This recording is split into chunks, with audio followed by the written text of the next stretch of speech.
Hey everyone, welcome back to Travel with Bree. Today we're covering the first steps of planning your trip.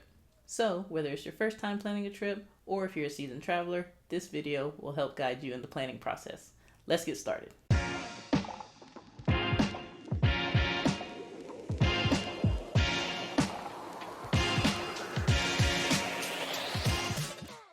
Sometimes we already have a destination in mind, but if we don't, how do you choose where to go? If you're choosing a brand new destination from scratch, consider the following. Who are you traveling with? What activities do you enjoy? What weather do you prefer? What's your budget? Let's get into it. Are you going on a family trip with small children? Or a reunion with friends? Is it a couple's honeymoon? Who you're traveling with can help determine the activities that you can do. For example, you probably wouldn't take your 5-year-old bungee jumping, but they might enjoy the zoo. And for a newlywed couple, you'd probably want to plan some romantic activities, like special dinners or photo shoots or riding camels in the desert at sunset. So think about everyone who's going. Consider dietary or mobility restrictions, then plan accordingly. Think about the things you enjoy doing. Do you like beaches and relaxation, or adventure and outdoor activities?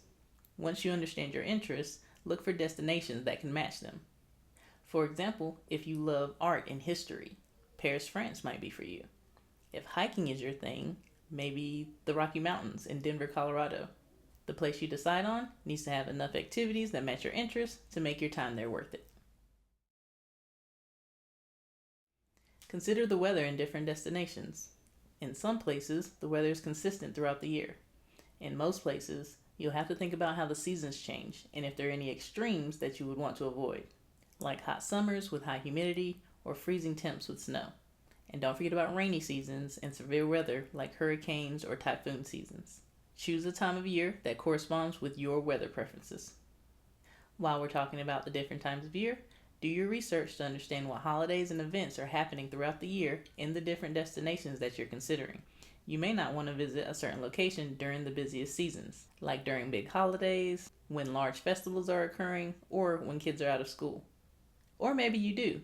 Maybe you prefer those times, and that's great too. Let's not forget about your budget. If you're on a tight budget, it's best to travel during the off seasons because these times are more affordable. Your budget will also help determine the length of your stay. The longer you're traveling, the more you'll spend incrementally on things like transportation, hotels, and food. But the most important thing about choosing your destination is to be smart. Do your research and understand the customs and geopolitical situation in any destination that you choose. You know what country you're coming from, what race you are, your gender, your religion. Do not get caught up in the world's beef. Respect the culture and the rules of any place that you go to. If you don't feel like you can do that, don't go to that place. No one's coming to help you if you end up in a foreign jail. If you're planning an international trip, that's any destination outside of the country in which you are a citizen, then you will need a passport. If you don't have a passport, get on it. Apply as early as possible because processing times can vary.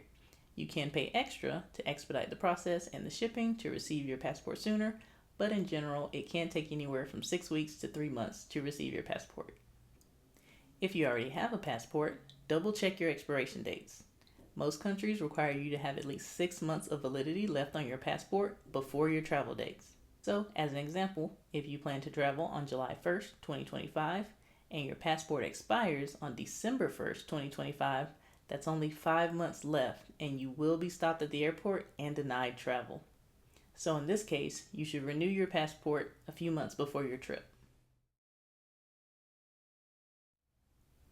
Let's talk about visas. This is also for international trip planning. A visa is an official document that allows you to legally enter into a foreign country. Some countries require one, others don't. It depends on your nationality. For example, I'm from the United States. South Korea required me to get a visa. Japan did not. Always research the visa requirements for your destination early on.